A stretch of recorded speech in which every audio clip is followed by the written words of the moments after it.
तरावी 8 रकात या 20 रकात, 20 रकात बिदअती, 8 रकात बिदअती। ये बिदअती और मुशरिक और ये सारे काफिर होने का जो ट्रेंड चल पड़ा है हमारे यहाँ, ये बड़े खतरे की चीज़ है। ये चीज़ें हम लोगों को असल मकसद से फेरने के लिए, हमारा असल मुकाबला तो कुफ्फार के साथ है, असल मुकाबला उन दुश्मनाने दीन के साथ है जो हमारे मस्जिद अक्सा को कब्जा करना चाहते हैं, और वो ऐसे हैं जो हरमैन को खत्म करना चाहते हैं, वो ऐसे हैं कि जो चाहते हैं कि मुसलमान क्रिश्चियन बने या ना बने, कम से कम मुसलमान ना रहे।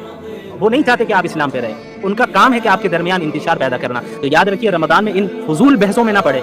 ये कोई 8 पढ़ने वाला हो या 20 पढ़ने वाला हो, इससे तय नहीं होगा कौन जन्नत में जाएगा कौन जहन्नम में जाएगा। जन्नत और जहन्नम का मदार सही अकीदे और आमाल सालिहा पर है, सही अकायद और आमाल सालिहा पे। बाकी जो सब इशूज होते हैं इस्लाम के, जो फुरूई मसाइल होते हैं, सब इशूज होते हैं, उसमें उलमा के दरमियान इख्तिलाफ होते हैं, उसमें इख्तिलाफ की गुंजाइश रखनी चाहिए। इसका सबसे अच्छा हल ये है कि अगर आप ऐसे स्कूल ऑफ थॉट से ताल्लुक रखते हैं जिसमें तरावी की नमाज 8 ही रकात है और तरावी तहज्जुद एक ही को मानते हैं, ठीक है, आप उस पर अमल करें। अगर आप उस पर अमल कर रहे हैं तो कोई काफिर और मुशरिक नहीं हो जाएगा। ये आपके तरीका इस्तेदलाल है, आपके पास अपनी कोई दलील होगी, लेकिन जो 20 पढ़ रहे हैं उनको आप परेशान करने लग जाएं तो ये तरीका गलत है। इसी तरह अगर आप कोई ऐसे स्कूल ऑफ थॉट से ताल्लुक रखते हैं जिसके नजदीक 20 रकात पढ़ना तरावी ये मशरू है, ये मसनून तरीका है, और फिर तहज्जुद की नमाज अलग है, तो ठीक है, आप उस पर अमल करें। आपके पास यकीनन आपकी अपनी दलील है और किताब व सुन्नत से और सलफ़ सालिहीन से ही आपकी दलील है, आप उस पर अमल करें। लेकिन जो 8 का कायल है, अब उन्हें मुशरिक और बिदअती करार देने लग जाएं तो फिर ये तरीका भी सही नहीं है, क्योंकि ये मसला भी क्या है, एक फर्ई मसला है, मेजर इशू नहीं है इस्लाम का, ये माइनर इशू है, सब इशू है, फुरूई मसाइल जिसे हम कहते हैं। तो फुरूई मसाइल में और सब इशूज में जहां इख्तिलाफ और डिफरेंट ओपिनियंस की गुंजाइश वहां रहने दें। आप ये लड़ाइयों में अगर उलझेंगे तो आप अपने रमजान को बर्बाद करके रख देंगे, वक्त हाथ से निकल जाएगा। कई सलफ़ सालिहीन ने इसकी वजाहत की है कि अगर किसी मुर्दे को अभी जिंदा कर दिया जाए, सलफ़ सालिहीन का कौल है, हदीस नहीं है, ये याद रखिएगा।